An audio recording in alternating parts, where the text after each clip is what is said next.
పూరి జగన్నాథ ఆలయం ఇటీవల ఒడిశా అసెంబ్లీ ఎన్నికల్లో రాజకీయమంతా ఈ టెంపుల్ సీక్రెట్స్ చుట్టే తిరిగింది. 12వ శతాబ్దం నాటి జగన్నాథుని రత్న భండాగారం తలుపులు ఎందుకు తెరవడం లేదు? 4 ద్వారాల గుండా భక్తులను ఎందుకు అనుమతించడం లేదు? వీటన్నింటికీ మించి రత్న భండాగారం తాళాల గురించి ప్రశ్నలు లేవనెత్తిన జర్నలిస్టులను సెక్రటేరియట్ లోపలికి ఎందుకు అనుమతించలేదు? ఇలా 1 కాదు 2 కాదు, జగన్నాథుని ఆలయం చుట్టూ లెక్కలేనన్ని ప్రశ్నలు ఒడిశా రాజకీయాన్ని షేక్ చేసేశాయి. వాటికి తగ్గట్టే రాజకీయ పార్టీల వాగ్దానాలు జగన్నాథుని ఆలయం చుట్టే తిరిగాయి. రత్న భండాగారం తాళాల విషయమై బీజేడీని ప్రశ్నిస్తూనే తాము అధికారంలోకి వస్తే 4 ద్వారాలు తెరుచుకుంటాయని హామీ ఇచ్చింది బీజేపీ. ఆ హామీని తొలి రోజే అమలు చేసింది. ఫలితంగా పెద్ద ఎత్తున భక్తులు సుభద్ర బలభద్ర సమేత జగన్నాథుడిని దర్శించుకున్నారు. ఇంతవరకు అంతా ఓకే. మరి రత్న భండాగారం మాటేమిటి? బీజేపీ సర్కార్ ఆ తలుపులు కూడా తెరవబోతుందా? Let's watch the story. జగన్నాథుని ఆలయంలో తెరుచుకున్న 4 ద్వారాలు. పౌరులకి వచ్చిన తొలి రోజే హామీ నెరవేర్చిన బీజేపీ సర్కార్. 4 ద్వారాలు తెరిచారు సరే, మరి భాండాగారం కీ మాటేంటి? ఒడిశాలో ఇటీవల జరిగిన ఎన్నికల్లో బీజేడీ నేత నవీన్ పట్నాయక్ 24 ఏళ్ల పాలనకు తెరపడింది. మొత్తం 147 అసెంబ్లీ స్థానాలకు గాను బీజేపీ 78 స్థానాలు గెలుచుకొని ప్రభుత్వాన్ని ఏర్పాటు చేసింది. ఒడిశాలో బీజేపీ ప్రభుత్వాన్ని ఏర్పాటు చేయడం ఇదే తొలిసారి. 2024 ఒడిశా అసెంబ్లీ ఎన్నికల్లో బీజేడీ 51, కాంగ్రెస్ 14 స్థానాల్లో విజయం సాధించాయి. బీజేపీ 78 సీట్లతో విజయం సాధించగా సిపిఎం 1, ఇండిపెండెంట్ 3 స్థానాల్లో విజయం సాధించింది.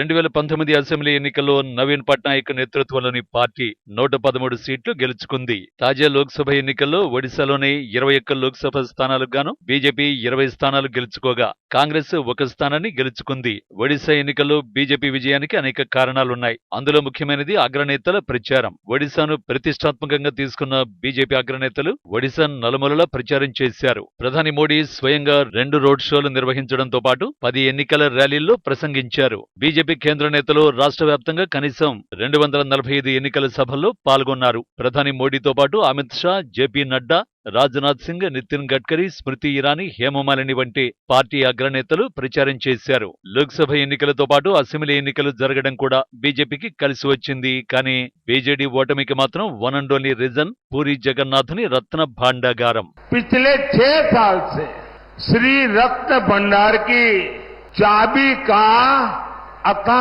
पता नहीं है।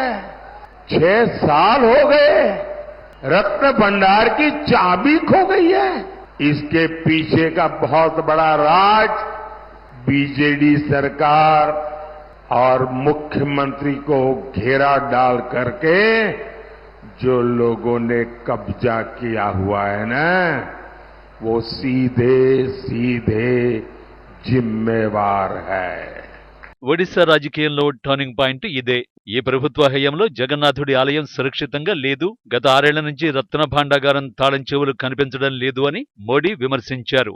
అంతకుముందు అమిత్ షా సైతం ఇదే విషయంపై స్పందించారు. కొన్నాళ్లుగా కోట్లాది మంది పూరి జగన్నాథ స్వామి భక్తులు రత్న భాండాగారం గురించి ఆలోచిస్తున్నారని, ఈ భాండాగారం తాళాల మిస్టరీని బయటపెట్టాలని కోరుకుంటున్నట్టు తెలిపారు. నవీన్ పట్నాయక్ ప్రజల్ని తప్పుదోవ పట్టిస్తున్నారని ఆరోపించిన అమిత్ షా నకిలీ తాళాలు ఎవరు తయారు చేశారు అని ప్రశ్నించారు. కమలం లీడర్లు టార్గెట్ చేసిన ఈ అంశమే నవీన్ పట్నాయక్ 24 ఏళ్ల పాలనకు తెరపడేలా చేసిందనేది రాజకీయ విశ్లేషకుల మాట. ఇతరత్రా కారణాలు ఏమున్నప్పటికీ పూరి జగన్నాథుని రత్న భాండాగారం తలుపులు తెరవకపోవడంపై ఒడిశా ప్రజలు సీరియస్ గా ఉన్నారనేది వాస్తవం. ఇదే సమయంలో బీజేపీ ఇచ్చిన ఓ హామీ కూడా ఒడిశా ప్రజల్ని బీజేపీ వైపు తిప్పింది. అదేంటంటే కోవిడ్ తర్వాత ఆలయంలోని 1 ద్వారాన్ని మాత్రమే తెరిచి మిగిలిన ద్వారాలను మూసేశారు. దీంతో స్వామివారిని దర్శించుకునే భక్తులకు ఇబ్బందులు ఎదురయ్యాయి. దీన్ని గుర్తించిన కమలం పార్టీ తాము అధికారంలోకి వచ్చిన తర్వాత ఆలయంలోని 4 ద్వారాలను తెరుస్తామని హామీ ఇచ్చింది. చెప్పినట్టుగానే తొలి రోజే 4 ద్వారాలను తెరిచింది. ఫలితంగా పెద్ద ఎత్తున భక్తులు సుభద్ర బలభద్ర సమేత జగన్నాథుణ్ణి దర్శించుకున్నారు.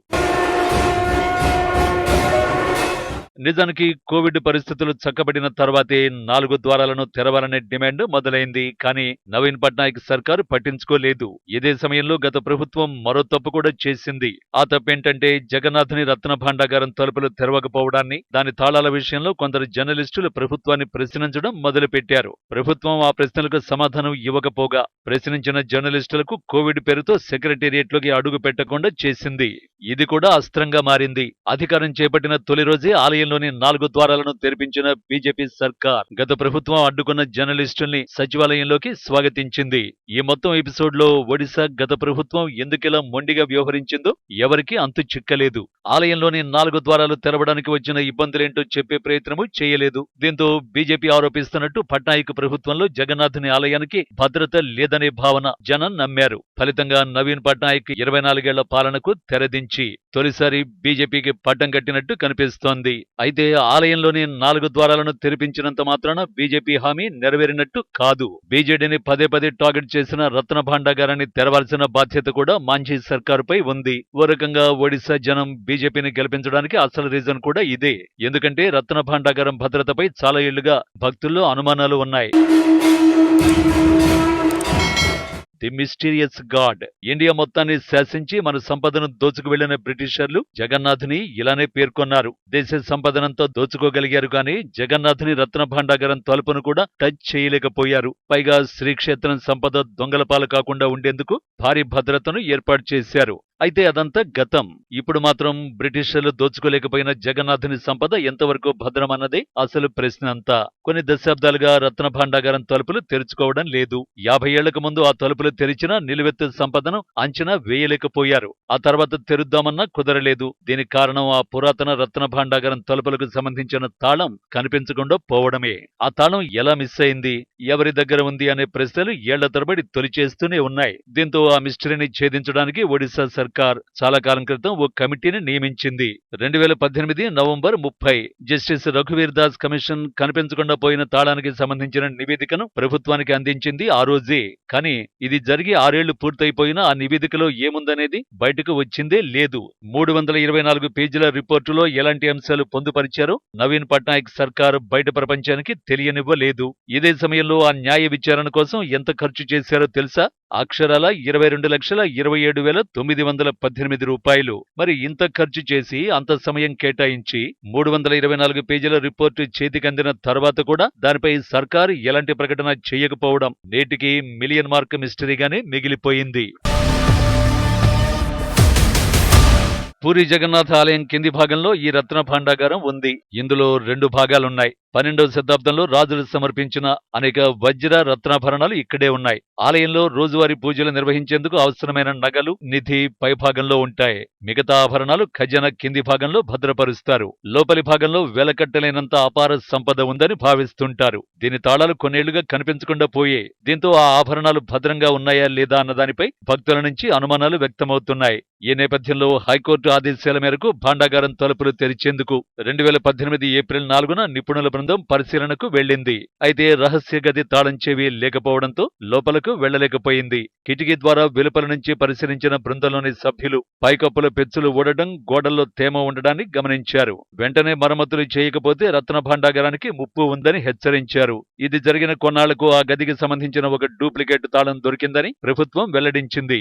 అయినా రత్న భాండాగారాన్ని తెరిచే ప్రయత్నం చేయలేదు. దీంతో ఒడిశా సర్కారు దగ్గర నిజంగా తాళం ఉందా, లేదంటే వివాదం చెలరేగకుండా ఉండేందుకు అలా చెప్పారా అనే ప్రశ్నలు వినిపించాయి. ఈ ప్రశ్నలకు బీజేపీ సర్కారు సమాధానం ఇవ్వాల్సి ఉంటుంది. మరోవైపు భాండాగారంలో భారీ మొత్తంలో బంగారం, వజ్రాలు, నగలు, కొన్ని వస్త్రాల్లో చుట్టిపెట్టి చెక్కపెట్టెలు ఉన్నాయని ఆలయం మాజీ నిర్వాహకులు రవీంద్రనారాయణ్ మిశ్రా చెప్పారు. 1978లో ఓసారి ఆ గదిని పరిశీలించిన బృందంలో మిశ్రా కూడా ఒకరు.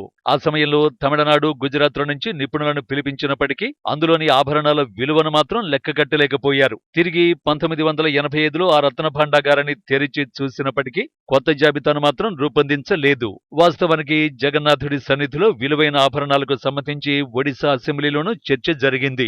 2021లో అప్పటి న్యాయశాఖ మంత్రి ప్రతాప్ జనా మాట్లాడుతూ 1978లో రూపొందించిన జాబితా ప్రకారం దాదాపు 120 కిలోల బంగారం, 221 కిలోల వెండి, ఇతర విలువైన రత్నాలు, రాళ్లు ఉన్నట్టు గుర్తించారు. వీటితో పాటు వెండి ఉపకరణాలు ఉన్నాయి. అయితే పలు కారణాల వల్ల 14 బంగారు, వెండి ఆభరణాలను కొలవలేకపోయినందున వాటిని ఈ జాబితాలో పొందుపరచలేదని చెప్పారు. అయితే అవన్నీ 50 సంవత్సరాల క్రితం లెక్కలు. చరిత్రకారుల లెక్కలు మరోలో ఉన్నాయి. 1926లోనే పూరిరాజు గజపతి రామచంద్ర దేవ బ్రిటిషు పాలకులు కలిసి పూరి జగన్నాథుని రత్న భాండాగారాన్ని తెరిపించి ఆభరణాలను లెక్కించారట. అందులో 15 కిలోల కంటే ఎక్కువ బరువున్న జగన్నాథ, బలభద్ర, సుభద్రల బంగారు కిరీటాలతో పాటు 597 రకాల విలువైన ఆభరణాలు ఉన్నట్టు గుర్తించారని చరిత్రకారులు చెబుతున్నారు. కానీ రత్న భాండాగారంలోని అసలైన గది తలుపులు మాత్రం తెరవలేకపోయారట. ఇందుకు కారణం ఆ గదిని చేరుకునే కొద్దీ వింత శబ్దాలు రావడమే. దీంతో ముందుకు వెళ్లే ధైర్యం చేయలేక ఆ గదిని తెరవాలన్న ఆలోచనను విరమించుకున్నారని చెబుతారు. వాస్తవానికి అప్పట్లో శ్రీక్షేత్రంపై 18 సార్లు దండయాత్రలు జరిగాయి. కానీ జగన్నాథుని రత్న భాండాగారం లోపలి గదుల్లోకి ఎవరూ ప్రవేశించలేకపోయారు. అందుకే బ్రిటిష్ పాలకులు జగన్నాథుణ్ణి మిస్టీరియస్ గాడుగా అభివర్ణించారు. అంతేకాదు తమ పాలనలో రత్న భాండాగారం సంరక్షణ నియమాలకు ఎలాంటి భంగం వాటిల్లకుండా జాగ్రత్తలు తీసుకున్నారు. అలాంటి రత్న భాండాగారం ఇప్పుడు ఎన్నో అంతుచిక్కని ప్రశ్నలకు వేదికవుతోంది. ఈ ప్రశ్నలన్నింటికీ బీజేపీ అయితేనే సమాధానం చెబుతుందని ఒడిశా ప్రజలు ఆ పార్టీకి పట్టం కట్టారు. మరి ఆ ప్రశ్నలకు కమలం సర్కారు సమాధానాలు ఇస్తుందేమో చూడాలి.